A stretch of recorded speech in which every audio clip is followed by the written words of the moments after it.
all, welcome back to my channel. This vlog is super special for you. ஏன் அப்படின்னா இதில் வந்து நான் ஜென்ரல் நாலேஜ் பற்றி எக்ஸ்பிளைன் பண்ணியிருக்கேன். அண்ட் தென் வந்து எப்படி நான் எக்ஸாமுக்கு ப்ரிப்பேர் பண்ணுறேன் while carrying a little life insight. இன்னும் வந்து நான் பிஜிடிஆர்பிக்கு வந்து எக்ஸாம் ப்ரிப்பேர் பண்ணிகிட்ருக்கேன் ஒரு ஃபுல் ஹோப் அண்ட் ஹார்ட்டோட. லைஃப்பில் வந்து எல்லாத்துக்குமே சேலஞ்சஸ் இருக்கும், ஆனால் நம்ம கோல்ஸை வந்து விடக்கூடாது. ஸோ நீங்களும் என்ன மாதிரி balancing study and personal life அப்படின்னா இந்த vlog வந்து கண்டிப்பாக உங்களுக்கு தான். So let's do this together.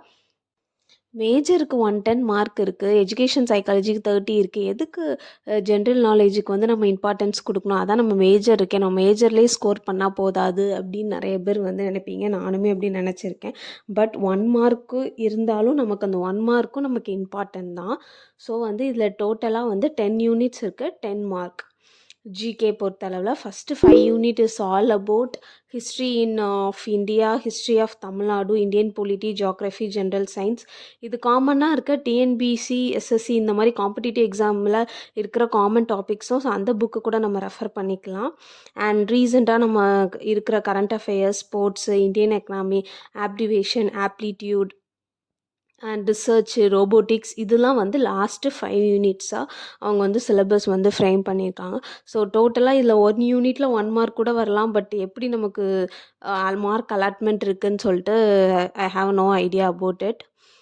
So இதுதான் ஃபஸ்ட்டு 10 யூனிட்ஸுக்கான இது. நம்ம வந்து இதில் 6 to 10 சமச்சீர் புக்கு கூட ரெஃபர் பண்ணிக்கலாம் ரெஃபரன்ஸுக்கு, இல்லைனா காம்படிட்டிவ் புக்ஸ் எதனா ரெஃபர் பண்ணிக்கலாம். ரீசன் 6 to 8 months இருக்க கரண்ட் அஃபேர்ஸ்லாம் நம்ம வந்து லேர்ன் பண்ணிக்கிட்டாலே மோர் தென் எனஃப்.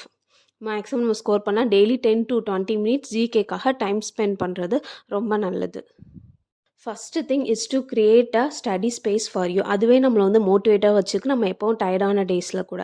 அப்புறம் ஸ்டடி ரொட்டீன் எப்படி இருக்குன்னா, கண்டிப்பாக ஸ்டடி டைம் வந்து ஸ்ப்ளிட் பண்ணியிருக்கணும். Divide study time into small chunks. அப்படி இருந்தால் தான் நமக்கு பிரேக் இருந்தால் தான் நம்ம நெக்ஸ்ட்டு படிக்கிறதுக்கு, நம்ம லேர்ன் பண்ணிக்கிறதுக்கு கொஞ்சம் பூஸ்டப்பாக இருக்கும். ஸோ ஒரு ½ an hour லேர்ன் பண்ணால் அதில் 5 minutes பிரேக் எடுத்துக்கிட்டால் தான் நெக்ஸ்ட்டு ரிவைஸ் பண்ணுறதுக்கோ இல்லை ரீகால் பண்ணுறதுக்கோ நமக்கு வந்து ஹெல்ப்ஃபுல்லாக இருக்கும்.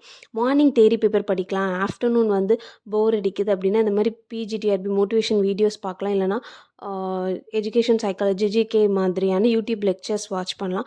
ஈவினிங் டைம் கண்டிப்பாக வந்து ரிவைஸ் அண்ட் மார்க் டெஸ்ட், அதில் வந்து எந்த சேஞ்சுமே இல்லை. And before going to bed வந்து டு டூ லிஸ்ட் க்ரியேட் பண்ணி உங்களோட வாலில் வந்து ஸ்டிக் பண்ணிக்கோங்க. அண்ட் மோட்டிவேஷன் கோட்குள்ளே நீங்கள் ஸ்டிக் பண்ணலாம். அதை பார்க்க உங்களுக்கு கூட கொஞ்சம் மோட்டிவேட் ஆகும். அண்ட் உங்களோட ஸ்டடி ஸ்பேஸை நீட்டாக வச்சுக்கோங்க, ஹைட்ரேட்டடாக இருங்க, நல்லா சாப்பிடுங்க, ஹெல்த்தி ஸ்நாக்காக சாப்பிடுங்க. அண்ட் நம்ம ஹைட்ரேட்டாக இருந்தால் தான் நம்ம நெக்ஸ்ட்டு லேர்ன் பண்ணிக்கிறதுக்கும் நம்மளோட பிரெயினுக்குமே வந்து ரொம்ப ஒரு ரெஃப்ரெஷிங்காக இருக்கும். நெக்ஸ்ட்டு வந்து என்ன டாபிக் படித்தாலும் நமக்கு வந்து கண்டிப்பாக வந்து ஃபர்கட் ஆகாது. சில டேஸ் வந்து எனக்கு டஃப்பாக இருக்கும், பாடி ரொம்ப டயர்டாக இருக்கும், ஃபீல் ஆகும், மைண்டும் கான்சன்ட்ரேட் பண்ண முடியாமல் இருக்கும். அப்போது நான் வந்து பிரேக் எடுத்துப்பேன், எந்த கில்ட்டுமே இல்லாமல். ஹானஸ்ட்டாக சொல்கிறேன், அது ஓகே தான் எனக்கு. ஏன்னா நம்ம பாடியில் கொஞ்சம் ரெஸ்ட் வேணும்னு சொல்லும்போது அதை என்னால் இக்னோர் பண்ண முடியாது. ப்ரெக்னென்சியில் டெய்லி ரொட்டீன் டிஃப்ரெண்ட்டாக இருக்கும், உங்கள் எல்லாத்துக்குமே தெரியும். ஆனால் அது கூட ஒரு பியூட்டிஃபுல் ஜேர்னி தான். எனக்கு ஏதோ ஒரு கோல் இருக்குது, பிஜிடிஆர்பி கிளியர் பண்ணணும், என்னோடய டார்கெட்டை நான் விடக்கூடாது, டெய்லியும் கொஞ்சம் லேர்ன் பண்ணணுன்னு ட்ரை பண்ணிகிட்ருக்கேன். என்னை வந்து நானே ரஷ் பண்ணிக்கல. இது ஸ்லோவான ப்ராசஸாக இருந்தால் கூட ஒரு ப்ராசஸ் தான். நம்ம ப்ரெக்னென்சி அண்ட் ப்ரிப்ரேஷன் ரெண்டுமே சேம் டைமில் நடக்கணும்னு நினைக்கும் போது I feel strong and I ஆம் ஆல்ரெடி வின்னிங். நீங்களும் இதே மாதிரி வந்து அட் அ டைமில் 2 ஒர்க் பண்ணுறீங்க அப்படின்னா கண்டிப்பாக மறக்காதீங்க, நீங்களும் வந்து அச்சீவ் பண்ணிட்டு தான் இருக்கீங்க. ஈச் டே ஒன் பேஜ் இல்லைனா ஒரு டாபிக் படித்தாலும் அதுவே நமக்கு சக்ஸஸான வே தான். இந்த ஜேர்னி வந்து ஈஸி இல்லை, நம்ம கோல் அண்ட் நம்ம ஹேண்டில் இருக்குது. ஸோ கொஞ்சமாக படித்தாலும் கான்ஃபிடென்ட் உங்களுக்கு நிறையா இருக்கணும். பேபி கூட என்னோடய மோட்டிவேஷன் தான்.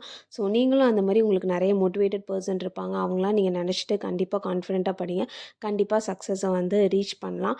அண்டு இந்த டைம் இல்லாட்டாலும் பரவாயில்ல, கண்டிப்பாக இன்னொரு டைம் வந்து மிஸ் பண்ணாமல் நம்ம வந்து கோலை வந்து ரீச் பண்ணிடணும். ஸோ அதுக்கு வந்து எல்லாத்துக்குமே ஆல் தி பெஸ்ட். ஸோ இதோட இந்த வீடியோ எண்ட் பண்ணிக்கிறேன். இன்னொரு இன்ட்ரெஸ்டிங்கான வீடியோவில் உங்களை மீட் பண்ணுறேன். Until then by from lecture.